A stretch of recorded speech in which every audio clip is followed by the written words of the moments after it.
जिंदगी में पहली दफा स्कर्दू से देवसाई। उफ, बहुत मज़ा आने वाला बॉयज। ये सतपारा लेक है जी। हम लोग जब स्कर्दू से निकले उधर हमने एंट्री करवाई। फॉरेनर्स की डिफरेंट प्राइसिंग है एंट्री की, देवसाई नेशनल पार्क की, और लोकल्स के लिए डिफरेंट है। फॉरेनर्स के लिए महंगी है, लोकल्स के लिए सस्ती है।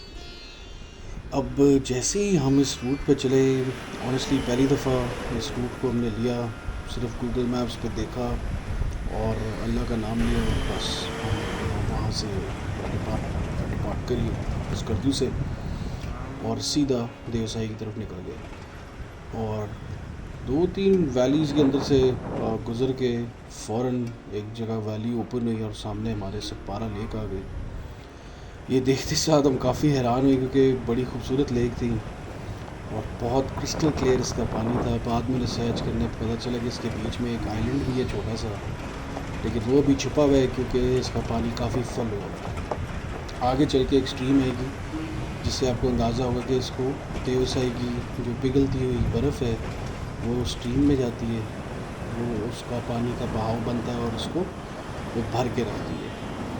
ये है जी कोई इसका रकबा। इस सरफेस एरिया की बात करें तो सतपारा लेक का जो सरफेस एरिया है वो तकरीबन 5000 कनाल बनता है ऑलमोस्ट, विच इज़ ह्यूज। ये पानी जो देवसाई की बर्फ़ से पिघल के सीधा सतपारा लेक में जा रहा है। लेकिन ये वैली लेक के बाद जो आई थी बहुत खूबसूरत थी। इसमें येलो ग्रीन ट्रीज़ के शेड्स, सामने देवसाई के पहाड़ों पे बर्फ़। मतलब मैं, क्योंकि इंसान अल्लाह ताला ने एक ऐसे डिज़ाइन किया है इंसान का दिमाग कि इस तरह के नज़ारे देख के ना इंसान का दिल बड़ा खुश होता है। तो जब मैं यहाँ आया तो क्योंकि मेरी पहली दफ़ा थी तो मैं आपको बता नहीं सकता कि कैसी फीलिंग थी कि यार ये हमारा अपना मुल्क है और हम लोग इतने लकी हैं कि हम लोग जब दिल करे प्लान करके इधर आ जाएँ और ऐसे ऐसे व्यूज़ मिले। अब आप लोगों ने इस चीज़ का ध्यान रखना है कि जो सतपारा लेक थी ना वो 8000 फुट पे थी और देवसाई जो वो 13000 फुट पे लगी। तो हम जैसे ही उधर पहुँचे तो खुशकिस्मती ऐसी थी कि हल्की हल्की बारिश और स्नो फ्लेक्स यानी कि हल्की हल्की बर्फ़बारी हमें महसूस हो रही थी कि विंड स्क्रीन पे बर्फ़बारी शुरू हो गई है। और जैसे ही हम इस पैच पे निकले ना, जो पहाड़ों के छाव से निकल के धूप में एंटर हुए, तो मैं कहता हूँ कि नज़ारे ऐसे थे कि जब बंदा आंखें बंद करके सोचता है ना कि जी जन्नत क्या है, तो जो नज़ारे आपके जहन में आते हैं ना, देवसाई वो है। एक ऐसा तोहफ़ा है कि अगर दुनिया देख ले तो लिटरली दुनिया हर चीज़ के पीछे लड़ने मरने को तैयार हो जाए कि जी देवसाई जो है वो हमारे मुल्क का हिस्सा होना चाहिए और किसी के मुल्क का हिस्सा नहीं होना चाहिए। इधर वो हल्की हल्की रेड वेजिटेशन ग्रोथ और वो डिफरेंट कलर्स। और हमें ये तकरीबन अक्टूबर के टाइम पे गया था। लोग कहते थे कि जी अप्रैल में जाएं, मार्च में जाएं।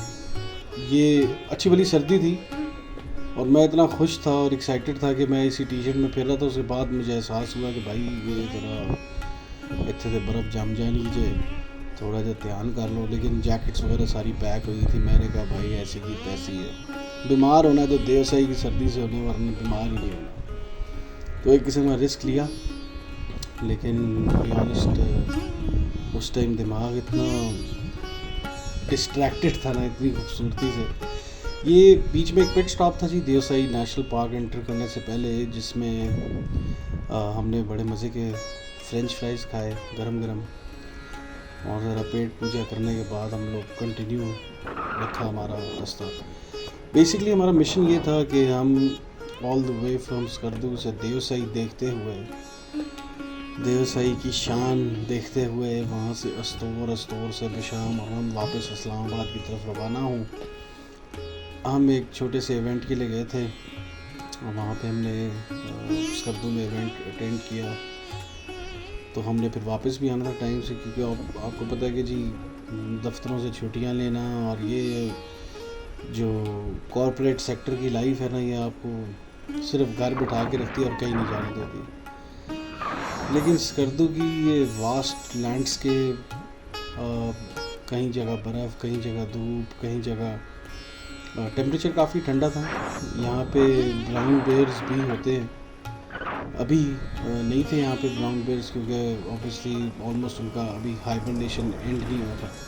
आप देखिए, मैं इतना एक्साइटेड हूँ, मैं एक हाथ से मोबाइल से वीडियो बना रहा हूँ, एक हाथ से मैं ऑस्मो एक्शन से बना रहा हूँ। हमारे साथ बड़े स्किलफुल ड्राइवर थे, हमारे अजीज़ हैं। उन्होंने काफ़ी पैचेस, जिधर सीधे सीधे पैचेस नज़र आए, उन्होंने गाड़ी भगाने का भी मज़ा लिया। थोड़ा सा गाड़ियों का भी टॉपिक अगर छेड़ ही रहे तो हम थे एक 80 सीरीज़ लैंड क्रूज़र में, जिसके 4x4 ने हमें बड़ी मदद की कुछ सरफरंगा डेजर्ट के पतली पतली बारीक रेत में, जिसमें सारी गाड़ियाँ फंस रही थी, उसमें से ये निकल आई।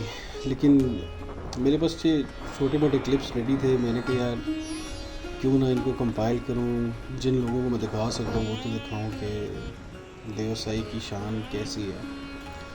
बीच में ये फिर एक प्लेटो आया जो वाकई में देखने से ताल्लुक़ रखता था। और आप इमेजिन करें कि जब आप यहाँ पे मार्च अप्रैल में आए और अच्छी भली धूप हो, तो इधर बहुत किस्म के प्यारे प्यारे फूल भी होते हैं। जी, आई होप आपको मेरी छोटी सी अपडेट पसंद आई होगी। मैं सबको सजेस्ट करता हूँ कि स्कर्दू का प्लान ज़रूर बनाएं, स्कर्दू से देवसाई वाला ट्रिप ज़रूर लें और कोशिश करें कि आप एक ऑफ रोड व्हीकल में ही जाएं। थैंक यू, अस्सलाम वालेकुम।